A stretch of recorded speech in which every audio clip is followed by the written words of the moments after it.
Hello guys, ಇವತ್ತು ನಾವು mushroom ದಮ್ ಬಿರಿಯಾನಿನ ಹೇಗೆ ಮಾಡೋದು ತೋರಿಸ್ತಿದ್ದೀವಿ.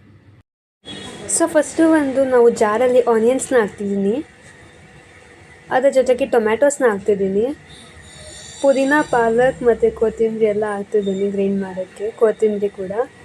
ಅದಾದಮೇಲೆ ಚಿಲ್ಲೀಸ್ನ ಹಾಕ್ತಿದ್ದೀನಿ, ಸಾಲ್ಟ್ನ ಹಾಕ್ತಿದ್ದೀನಿ, ಚಿಲ್ಲಿ ಪೇಸ್ಟ್ನ ಹಾಕ್ತಿದ್ದೀನಿ, ಪೆಪ್ಪರ್ನ ಹಾಕ್ತಿದ್ದೀನಿ, ಸ್ವಲ್ಪ ಜೀರಾನ ಹಾಕ್ತಿದ್ದೀನಿ. ಇವಾಗ ಇದನ್ನು ನಾವು ಗ್ರೈಂಡ್ ಮಾಡ್ತೀವಿ. ಇದ್ರ ಜೊತೆ ಪಾಲಕ್ ಕೂಡ ಹಾಕಿ ನಾನು ಗ್ರೈಂಡ್ ಮಾಡಬೇಕು. ಸೊ ಇವಾಗ ಇದು ಗ್ರೈಂಡ್ ಆಗಿದೆ. ಒಂದು ಪಾತ್ರೆಯಲ್ಲಿ ನಾನು ಎಣ್ಣೆ ಮತ್ತು ಬಟರ್ನ ಹಾಕ್ತಿದ್ದೀನಿ.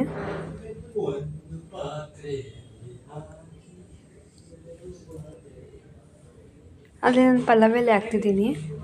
ಅದಾದಮೇಲೆ ಆನಿಯನ್ಸ್ನ ಹಾಕ್ತಿದ್ದೀನಿ.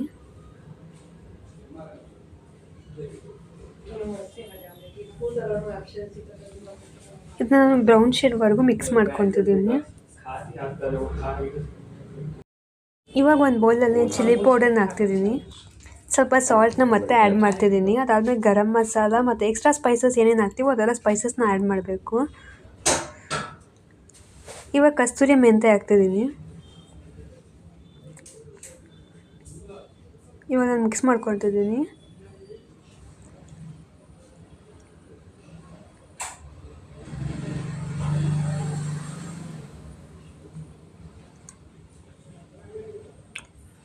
ಇದರಲ್ಲಿ ನಾನು ಇವಾಗ ಟೊಮ್ಯಾಟೋಸ್ನ ಹಾಕ್ತಿದ್ದೀನಿ.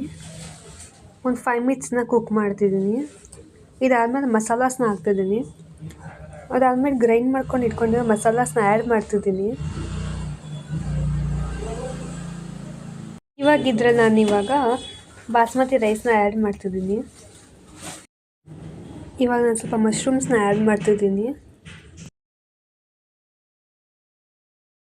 ಸೊ ಇವಾಗ ಮಶ್ರೂಮ್ ದಮ್ ಬಿರಿಯಾನಿ ರೆಡಿ ಇದೆ ತಿನ್ನೋಕ್ಕೆ. ಇದು ಸಖತ್ ಯಮ್ಮಿ ಆಗಿದೆ. Like, share, subscribe. Thank you for watching.